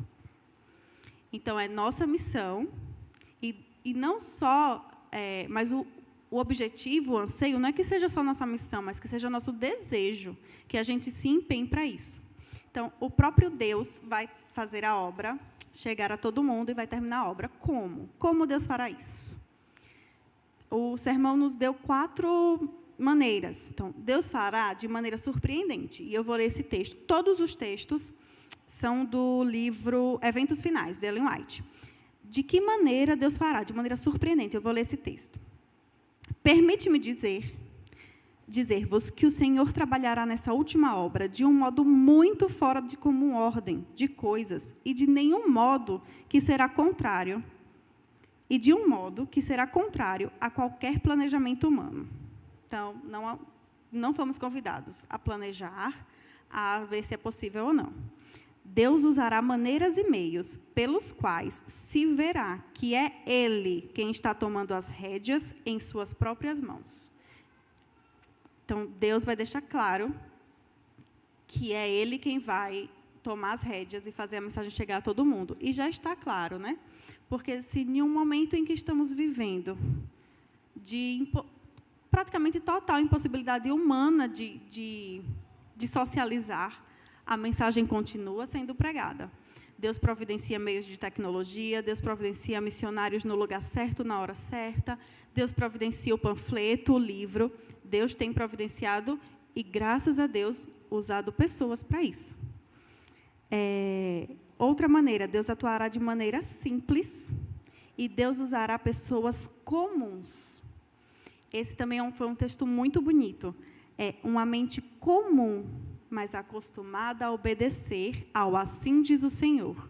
Então, a Ellen White, quando escreveu esse texto, ela queria nos deixar claro que, sim, Deus vai usar a quem estiver à sua disposição, inclusive e principalmente aqueles que são simples, mas que estão acostumados a obedecer ao assim diz o Senhor. Então, deixa claro, assim, como Deus, Ele valoriza a obediência, né? Ele vai usar aqueles que são obedientes, que estão acostumados a obedecer. E essas pessoas simples, muitas vezes sem estudo, sem estudo, eu quis dizer assim, sem estudo direcionado a missionário, a ser missionário, por exemplo, mas Deus vai usar essas pessoas como missionários para a sua obra, desde que eles estejam submissos, né, e prontos para obedecer. E Ele enviará o seu Santo Espírito.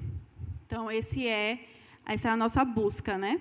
A lição jovem veio falando sobre todo esse trimestre sobre a salvação pela graça, e eu lembro que em uma das lições a gente deixou claro assim que nós somos salvos pela graça e a partir da salvação começa o nosso processo de santificação, que é a nossa busca para estar cada vez mais alinhado, né, e obedecendo, e mais alinhado com a vontade do céu. E a gente só consegue isso através do Espírito Santo.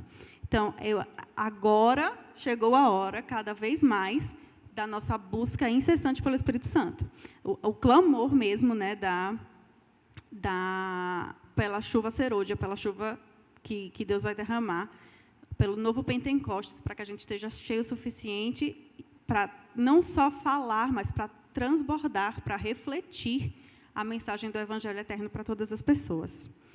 Então, Deus vai atuar dessas maneiras, de maneira surpreendente, Ele vai deixar claro que Ele tomou as rédeas, de maneira simples, usando pessoas comuns, e Ele vai enviar o teu Santo Espírito. Mas e você? E nós? Como nós vamos fazer isso, se nós não podemos, repetindo, atravessar a rua para socializar, para falar para as pessoas? Prepare-se.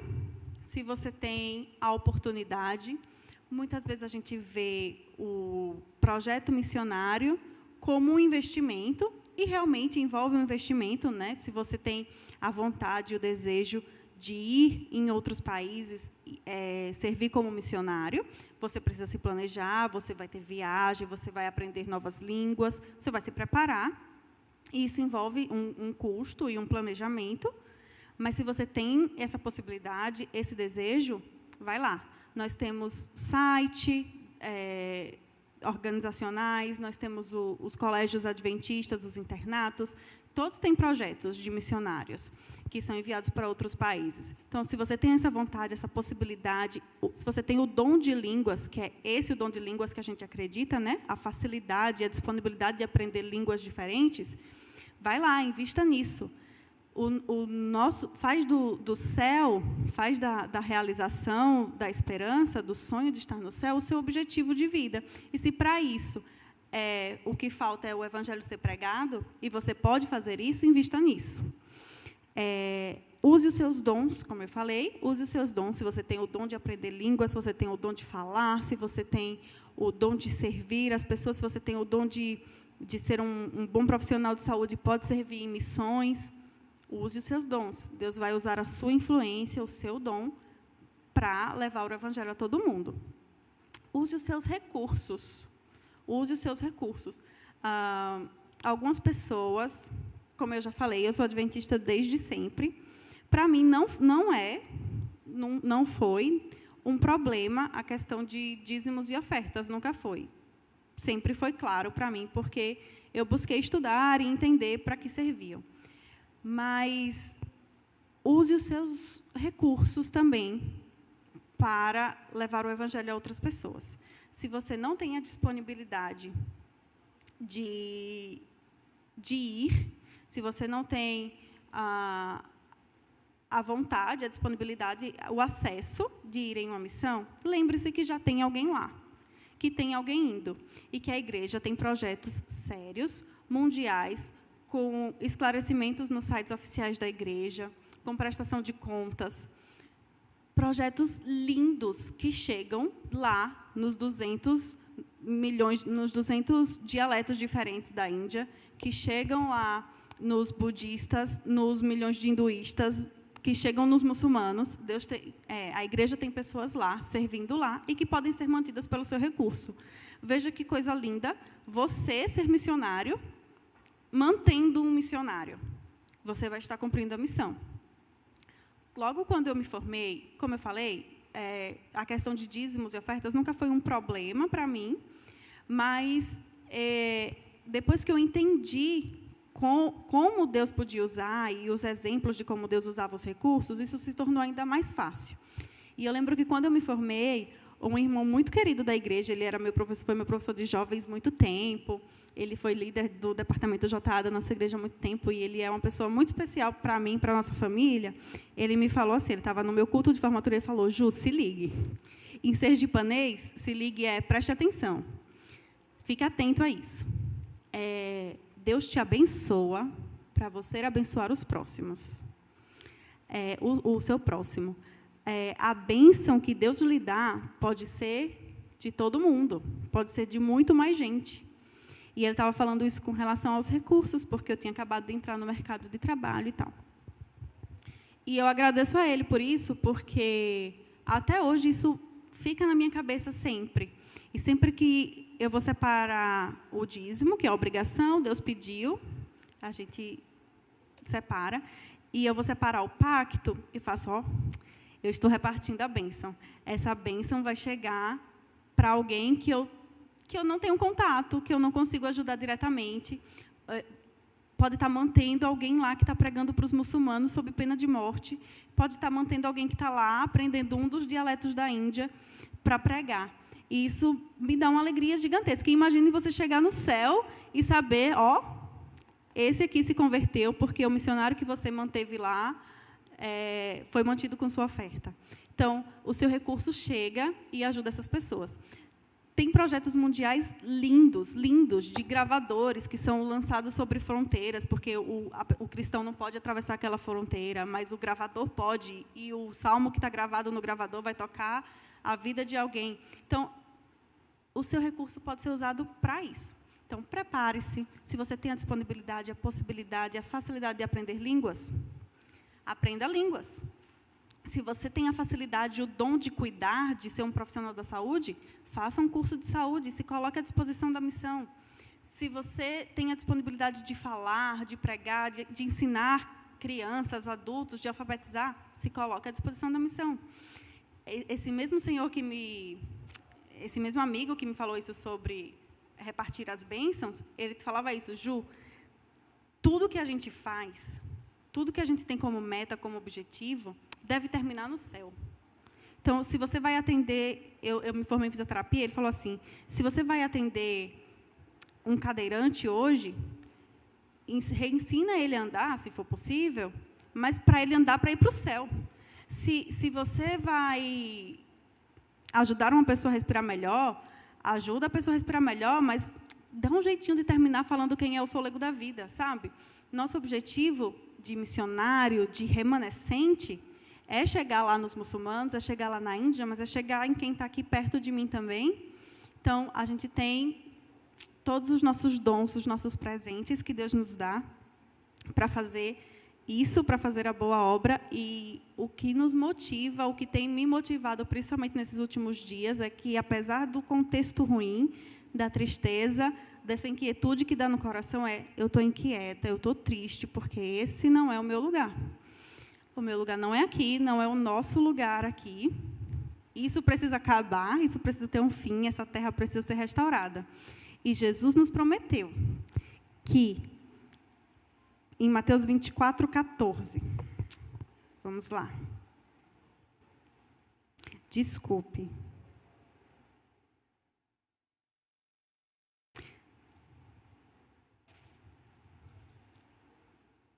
Isso, Mateus 24:14. E a boa notícia sobre o reino será anunciada a todo o mundo como um testemunho para toda a humanidade. Então virá o fim. Ele prometeu que vai se cumprir, que a mensagem vai ser pregada, e ele prometeu que depois disso vai vir o fim. Vai vir o fim disso tudo. Vai vir o fim disso tudo. Vai vir o fim de pandemia, vai vir o fim de morte, de luto, de dor, de lágrima. Vai vir o fim. Então, se você também está incomodado com esse contexto, se esse mundo também não está confortável para você, infelizmente, ele não vai ficar depois disso. Essa pandemia vai passar, as coisas vão melhorar, mas você vai continuar inquieto, porque você não foi feito para esse mundo.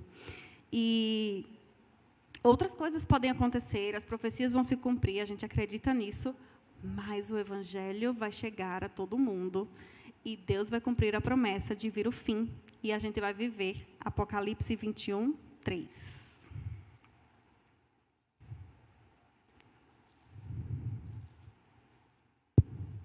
(21, 3-5). Ouviram uma forte voz que vinha do trono, o qual disse: agora a morada de Deus está entre os seres humanos. Deus vai morar com eles, e eles serão o povo dele. O próprio Deus estará com eles e será o Deus deles. Ele enxugará dos olhos deles todas as lágrimas. Não haverá mais morte, nem tristeza, nem choro, nem dor. As coisas velhas já vão ter passado. Aquele que estava sentado no trono disse: agora faço novas todas as coisas. E também me disse: escreva isso, pois essas palavras são verdadeiras e elas merecem confiança. Então, acreditando nessa verdade, nessa confiança e nessa esperança que muitas vezes nos emociona, que ela não só nos emocione, que ela nos mova, porque chegou a hora. A gente precisa ir, levar o Evangelho para todo mundo, para que venha o fim e que para que esse texto lindo seja a nossa realidade. Oremos? Senhor, obrigada. Obrigada porque o Senhor é Deus, o Senhor é soberano, o Senhor é onipotente, mas o Senhor se importa com a gente. E o Senhor está olhando a gente que não é nada, que somos vermezinhos, que somos pequenos, que somos maus às vezes, mas o Senhor ainda nos olha, nos cuida, nos salva e nos promete que isso tudo vai passar, vai acabar. Obrigada, Senhor, porque o Senhor nos chamou para ser usados por Ti. Nos usa. Envia o Teu Santo Espírito para nos moldar, para nos deixar aptos, para nos tornar submissos e obedientes à Tua palavra, ao assintos do Senhor, para que só sejamos essas pessoas, sejamos a geração usada para levar ao mundo o Teu Evangelho e para ver a Tua volta. Cumpre em nós, Senhor, a promessa da Tua breve volta, nos usa para isso. Em nome de Jesus. Amém.